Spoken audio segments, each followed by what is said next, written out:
Sharoukhan received the 2018 Crystal Award for his leadership in championing children's and women's rights in India.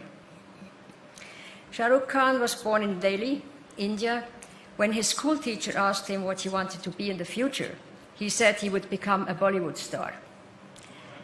Though his teacher tried to explain to him that his dream was unrealistic, his mother's response was, if Sharoukhan says it will happen, it will happen.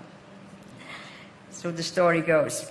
Today, with a following that runs into the billions and a series of films that speak of his tremendous talent and intense work, Sharoukhan is an icon who entertains and inspires his fellow countrymen and women, and who is loved by film audiences around the world, across languages and cultures.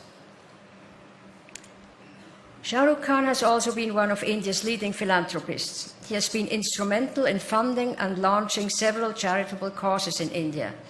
In October 2013, he founded the non-profit organization Mir Foundation, named after his beloved father, Mir Taj Muhammad Khan.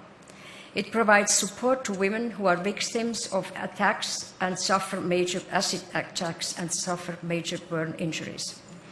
The foundation provides medical treatment, legal aid, vocational training, as well as rehabilitation and livelihood support.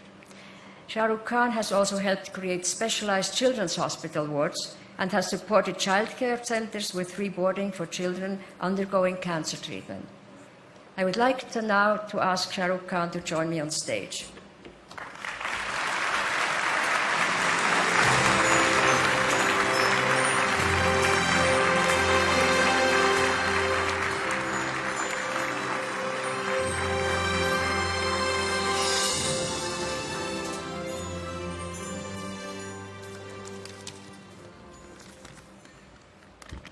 I'm genuinely and deeply grateful for this honor, and it is indeed a privilege to be in the company of two phenomenal and extraordinary human beings and talent, Kate Blanchett and Sir Elton John.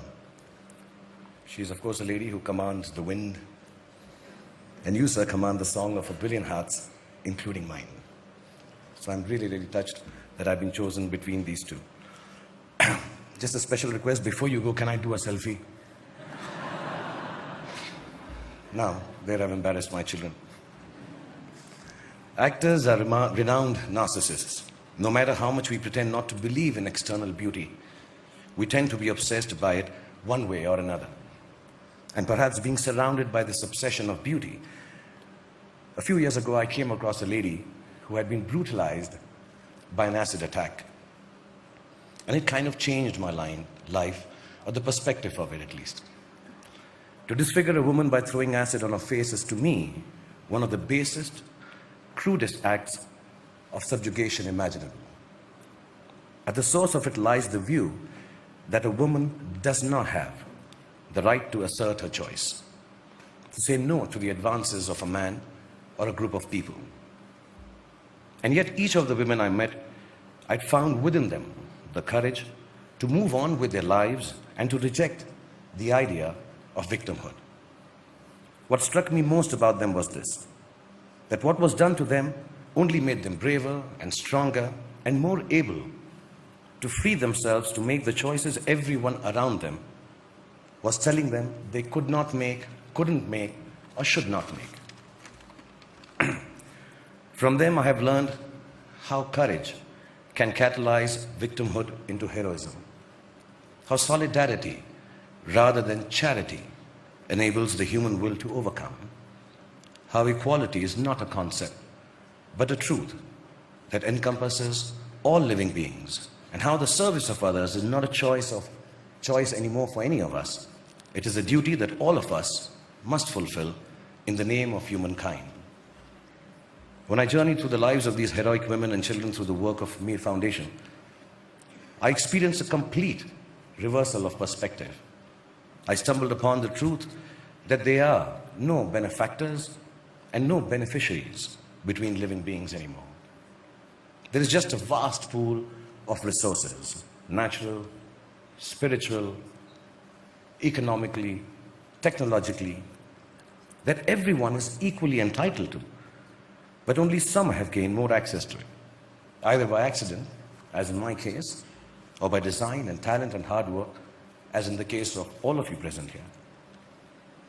Standing here before all of you who constitute perhaps the most powerful group of human beings in the world, dare I say that power is one of these perspectives we like to maintain a certain way.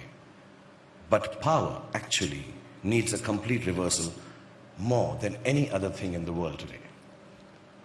I was sitting with my 5-year-old son, babysitting him just before I came here, and suddenly he screamed, "Papa, Papa, my eye went into my hair.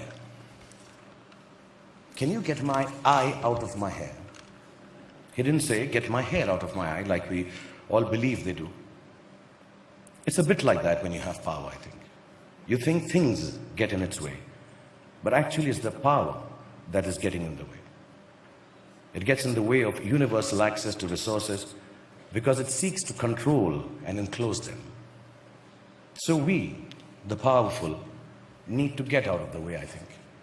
To pick the barriers apart, the ones that give us names and races and colors and hierarchies.